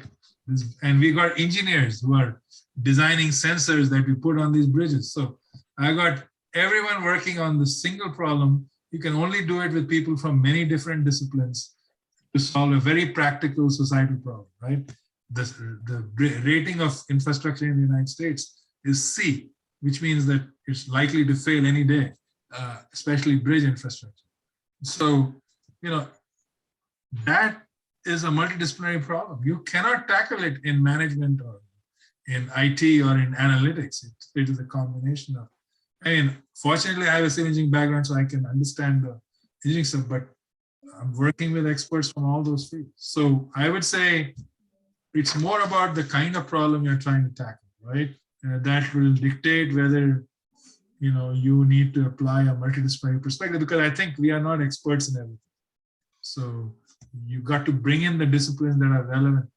You know, you're talking about smart city in India now, right? There's a whole smart city plan. Well, there's a lot of research to be done, both from a management perspective and a technology perspective and an engineering perspective in smart city phenomena, right? In the smart city domain. So you think you can do it on your own? No, you need the multidisciplinarity, right? Now, we are not experts in all the disciplines, so we need to have people who have that expertise.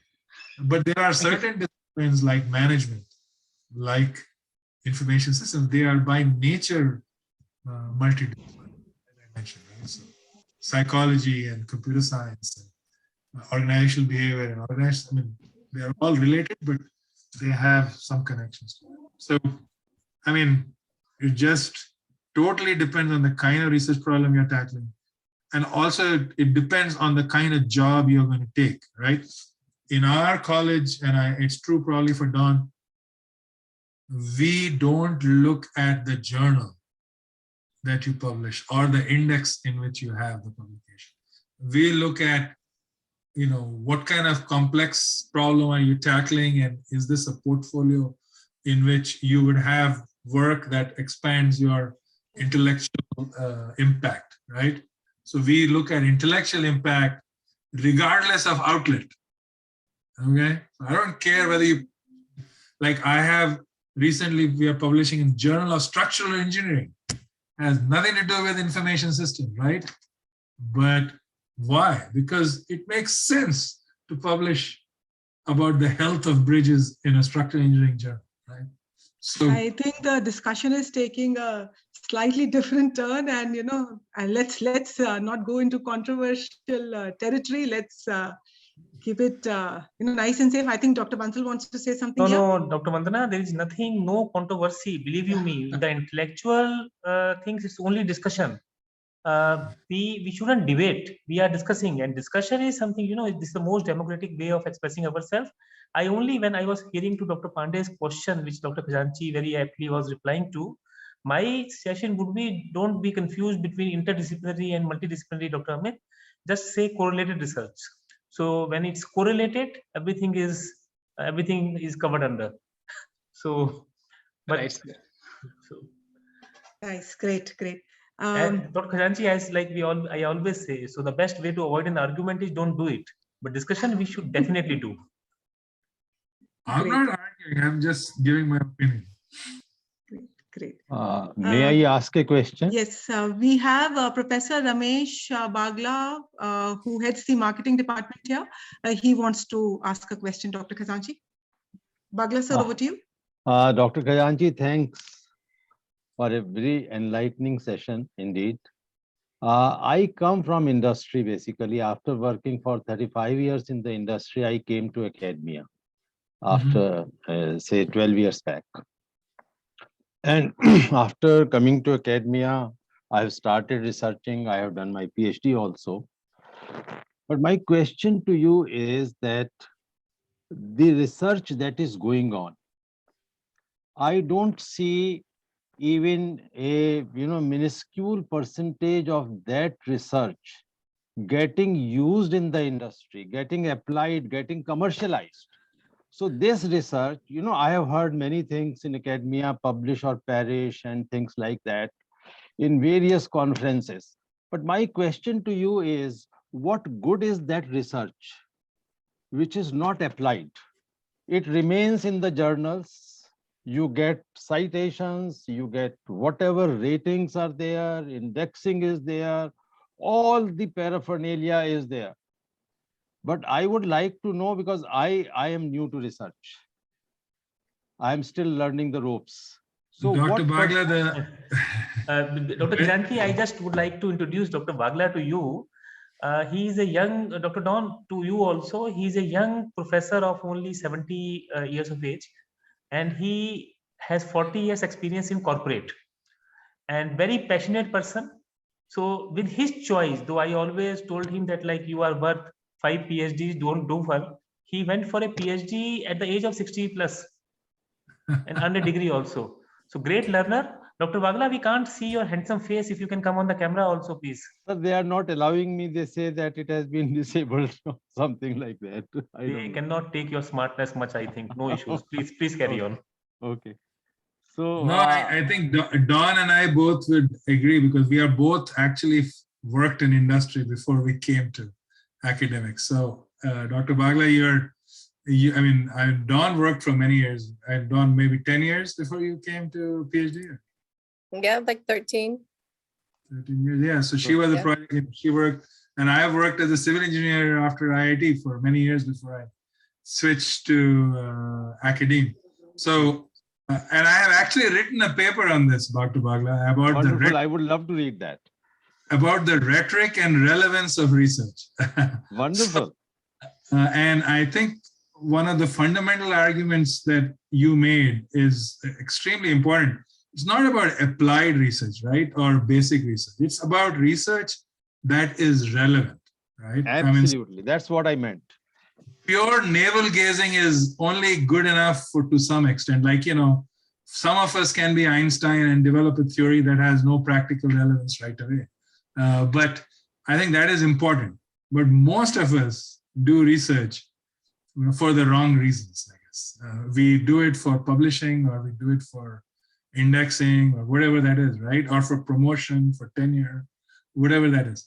But I think I have never done research for that. So I can give you my example, because I know that over the years, I have published in about 8 different domains, which are exciting and relevant to me at that time, right?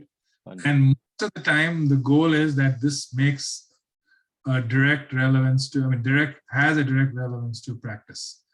I think, pure theoretical research is useful because, for example, we have people who work in formal proofs and formal methods, which actually is very useful in developing next generation computer science algorithms. So you absolutely have to, it's still got some relevance. So most journals now will ask you to discuss the relevance of your research anyway. But I think there is, I wholeheartedly agree, and I think we need to create an ecosystem, and you are the head of marketing. So I would say Dr. Seth, Jagdish Seth is a good friend of mine. In fact, I also know him. Yeah, so Jagdish gave a keynote just 2 weeks ago on my invitation to another conference in India. But, he will actually tell you that everything he's done is relevant, right? So I think, even, we don't need to really, and I think one of the other things that there is a misconception, I would say, that rigorous research is not relevant. And this is an argument I make in my paper, that you can do rigorous research and it will still be relevant. So those are not mutually exclusive. People kind of say rigor and relevance are mutually exclusive. This is academic talk. Well, they are not mutually exclusive. You can do both. Thank you so much.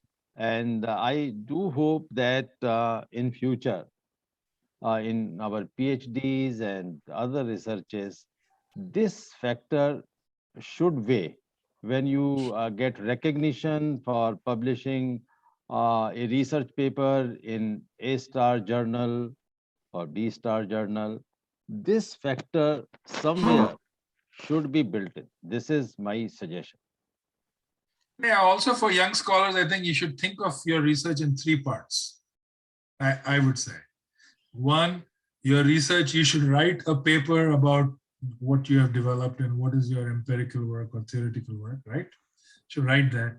Second, you should write a version of that research for practical magazines and journals, right? So whether it's IEEE Professional or Communications of the ACM or, Academy of Management Today, newsletter.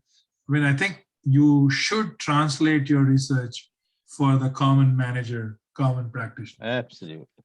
And then the third is more of, publishing empirical work that is of good quality. And so, theoretical, empirical, practical. I think those 3, for every research project, you should have 3 outputs, in my view. Very, very lucid explanation, and I really like what you are saying. Thank you so much. Thank you. And I would love to read that research paper of yours, rhetoric and whatever. We will definitely source it from Khazanchi sir and share it with you, sir. Okay. Thank you so much. Bansal sir, do we have your permission to wind up this discussion? We're running out of time. I think we should not be. We are highly grateful that Professor Khazanchi and Professor Owens could spare so much of time. And as per the discussion, I could just see in the chat box also. Otherwise, also I can see plenty of people are just thinking about asking more. But we will be sharing the details with, and anything which you feel need to be, answered, we would be definitely coming back to you all. Thank you so very much, sir. Thank you so very much, Professor Khazanchi, Professor Owens. Great pleasure great to have you here. Thank you so very much. Thank you. Thank you. Khazanchi sir, for a very invigorating session, for a very interesting and knowledgeable session.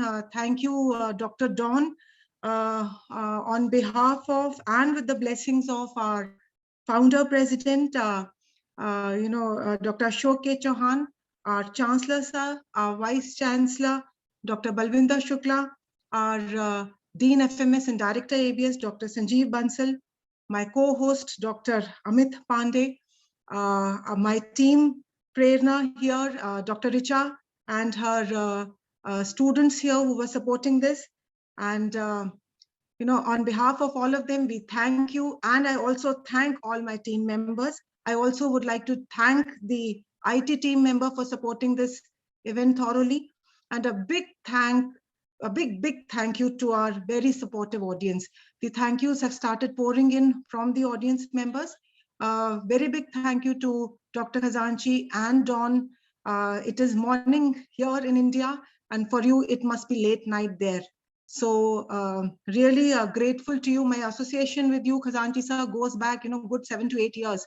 So really grateful to you for taking time out and really advising us and, a lovely intellectual discussion. We'll have many more of them with, Dr. Bansal's permission. And thank you so much, Khazanchi sir. Thank you. Dr. Ahuja and Dr. Khazanchi, I will be definitely conveying your regards to Dr. Chauhan also. I will be speaking to him. Please I do. will be definitely. Thank you so very much.